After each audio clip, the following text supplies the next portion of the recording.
So ఇదంతా okay. Single parents కూడా ఉంటారు కదా! So single parenting child behaviour ఎలా ఉంటది? వాళ్ళతో పేరెంట్ ఎలా బిహేవ్ చేయాలి?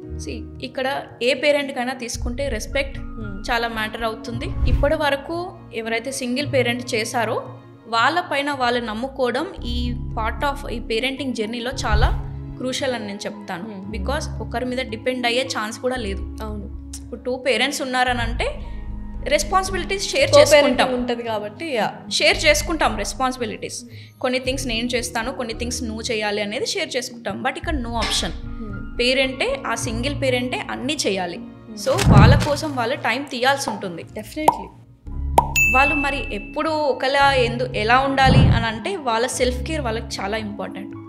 సెల్ఫ్ కేర్ పైన పెట్టకపోతే మీరు స్ట్రెస్ అవుతారు, డిప్రెస్ అవుతారు, ప్లస్ వాళ్ళని కూడా ఒక రాంగ్ ఎగ్జాంపుల్ లాగా మీరు సెట్ చేస్తారు. రేపు పొద్దున మిమ్మల్ని చూసి అరే సింగిల్గా కూడా మనం పిల్లల్ని పెంచొచ్చు, మన కాళ్ళ మీద మనం ఎలా నిలబడాలి అనే ఒక రోల్ మోడల్ లాగా మీరు ఉంటారు. రేపు self happiness is very important. Correct. Filling your own cup is major concern ఇక్కడ యాజ్ అ సింగిల్ పేరెంట్ లాగా.